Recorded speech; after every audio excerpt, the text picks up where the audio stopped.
qui est resté en poste. Vous avez sauvé votre tête, comme on dit. Écoutez, Comment ça se passe Racontez-nous, parce que le remaniement, ça a duré longtemps quand même. Il y a eu de la tension, de l'attente, du suspense, des listes qui traînaient ici ou là. Non, mais en fait, à la fin, c'est le président de la République et la première ministre qui tranchent. Et on sait très bien qu'on a une forme de CDD. Donc, les Ça règles peut du s'arrêter jeu, à tout moment. les règles du jeu sont connues. Et quand on accepte le poste, on accepte de jouer avec les règles du jeu. Donc, voilà. Donc, moi, je suis très heureuse de pouvoir continuer sur l'énergie parce que je pense que c'est un enjeu qui est central pour notre pays, central pour créer de l'emploi et créer des usines, central pour renforcer notre indépendance et notre souveraineté. Et puis c'est un enjeu qui est passionnant parce qu'il est technologique, le nucléaire c'est passionnant. Alors justement, on va continuer d'en voilà, parler donc, avec Mourad Boudjelal, Frédéric Farah et Bruno Poncet dans un instant. Valérie a une question à vous poser au 32-16, mais tout d'abord Bruno. Moi, j'ai vu sur le bonus écologique pour les voitures. J'avais vu dans un des critères, il faut que ce soit produit en Europe. Nous, en France, on assemble, mais on produit quasiment plus rien. Je crois que la seule voiture qui est réellement produite en France, c'était Aoning, c'était Toyota. Et nous, voiture électrique, je crois qu'on fait que de l'assemblage. Donc, ça veut dire que vous parlez de réindustrialisation, sauf que ça ne va pas se faire en un coup de doigt. Et surtout, vous avez bien vu le prix d'une voiture électrique. Moi, j'entends que vous nous dites qu'il faut aller sur la voiture électrique. Mais là, autour de la table, on est quatre. Moi, personnellement, je ne peux pas me payer une voiture électrique parce que déjà, je fais de l'urbain. Donc, l'urbain, c'est quand même pas ce qui n'est pas de plus simple. Et deuxièmement, la voiture électrique, c'est très cher. Et là, vous parlez à des ménages qui déjà peinent à finir le mois à partir du 5 du mois, et vous leur dites, ouais, ce serait bien une voiture électrique. Et je pense, connaissant un petit peu les politiques qu'on connaît depuis des années sur un tas de sujets, ça va être de l'obligation. C'est-à-dire que quand vous parlez d'arrêter les moteurs thermiques en 2030 ou 2035, et dire stop à partir de ce moment-là, il y aura des pénalités pour ceux qui ont des moteurs thermiques, sachant que les Allemands, ils ont dit non. C'est-à-dire que les Allemands, ils savent dire non à l'Europe. Nous, on en est incapables. C'est encore ça où c'est un gros problème. Il y a beaucoup de choses dans ce que tu dis. Alors d'abord, les Allemands, ils ont la même législation que nous, hein, Ouais, à la virgule près. Donc, sauf que l'économie est les beaucoup Allemands basée sur la non, voiture. Les Français qui ont dit oui, c'est faux. On a exactement la même législation. Le texte est le même. Oui, on en reparlera. Deuxième chose, aujourd'hui, il y a plus de voitures électriques en France que de voitures diesel qui sont vendues. Donc là où il y a 5 ans, on avait à peine 3% de voitures électriques dans notre parc et on nous disait c'est absolument impossible de développer la voiture électrique. On constate aujourd'hui que les Français achètent des voitures électriques. Pas tous, mais au moment du renouvellement de la voiture électrique, cette option-là, elle devient réelle. Et pourquoi elle devient réelle ? Parce qu'elle est accompagnée. Le bonus écologique aujourd'hui, c'est 6 000, 7 000 euros, suivant 5 000 à 7 000 euros, suivant quels sont vos revenus de référence. Vous rajoutez à ça la prime à la conversion.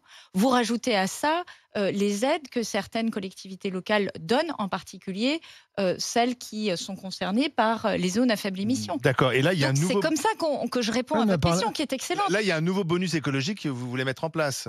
Alors là, ce qu'on veut faire, c'est ce bonus écologique qui existe déjà. On veut qu'il profite aux voitures qui sont fabriquées en France et fabriquées en Europe et qui font de vrais efforts environnementaux.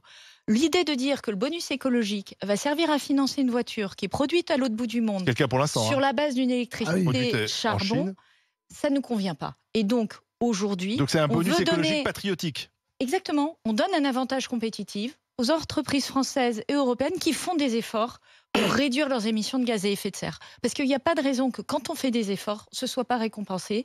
Et puis, c'est nos emplois. Et on n'a pas un peu tardé à mettre en place ce bonus écologique tricolore, j'ai envie de dire, parce qu'on a favorisé. D'ailleurs, c'était intéressant d'aller au Mondial de l'Auto l'année dernière. Il y avait des constructeurs chinois de véhicules électriques. On attendait avec impatience. La voiture qu'on veut le plus dans les français. Et aujourd'hui, les Français vont acheter chinois. Alors, c'est vrai que les modèles chinois sont très compétitifs, mais avec le bonus écologique et avec la prime à la conversion, les modèles français seront plus compétitifs que les modèles chinois. Mais on est obligé de mettre de l'argent public quand même dessus. Sans aide. Parce que c'est pas le même modèle de société. Je veux dire, je pense que les Français n'ont pas nécessairement envie de vivre dans des conditions sociales et environnementales sont. Puisqu'on parle des véhicules électriques, question de Valérie. Et Valérie est un homme, c'est Y. Valérie, bonjour, bienvenue dans les Grandes Gueules. Oui, bonjour. Vous nous appelez de Champigny-sur-Marne, en région parisienne, dans le Val-de-Marne. Vous avez une voiture 100% électrique et une question à poser à la ministre. Oui, Madame la ministre, bonjour. Bonjour, Valérie. Je voulais savoir pourquoi moi, qui suis en voiture 100% électrique, pourquoi dois-je toujours payer une vignette critère ? Ah, la vignette critère. Oui. Oui, ça c'est vrai, c'est une bonne question. C'est une bonne question. Je vais la remonter à Bercy. Voilà. Parce que je pense qu'effectivement, par rapport à la transition écologique et énergétique qu'on est en train d'accompagner, il y a un certain nombre de règles du jeu qu'il faut progressivement faire bouger, parce que on porte aussi l'héritage de notre histoire et qu'il faut être toujours privilégié. On pourrait supprimer la vignette critère, enfin le paiement de la vignette critère à ceux qui ont un véhicule électrique. En tout état de cause, il faut toujours privilégier les modèles qui sont les moins carbonés par rapport aux modèles carbonés, et donc il faut donner des incitations aux Français. Moi, mon travail, c'est de faire en sorte que, au-delà des grandes paroles sur la transition énergétique, quand un ménage veut changer de voiture, veut rénover sa maison, il ait une solution aussi clé en main que possible et accessible financièrement grâce à nos aides. Je pense que c'est absolument essentiel. Ça rend les choses concrètes. Mohamed Boudjelal. Sur la voiture électrique, moi, j'ai pas de voiture électrique pour différentes raisons que je vais vous exposer. D'abord, parce que j'ai l'impression que c'est un produit qui n'est pas encore au point, qui n'est pas fini et qui est très évolutif. Donc je me dis, je vais attendre qu'on ait terminé toutes les évolutions pour passer à l'électrique. Je pense que par exemple, quand on me dit que j'ai 400 km d'autonomie, c'est comme quand on me dit que je consomme 10 litres au 100. Oui, c'est 10 litres au 100, mais en fait c'est 15 ou 20. Donc 400 km, pour moi, c'est 200, c'est pas 400. T'as peur de tomber en panne électrique, c'est le sentiment que j'ai sur le véhicule électrique. Et puis, accessoirement, j'ai pas envie de mettre 3 jours pour faire Paris-Marseille, quoi. Alors justement, il y a plein de Français qui prennent la route des vacances. Avec des véhicules électriques, il y a quand même une question des recharges. Alors je sais qu'il y en a sur les autoroutes, mais il n'y en a pas sur les nationales. Il y a la peur de tomber en panne électrique sur son parcours.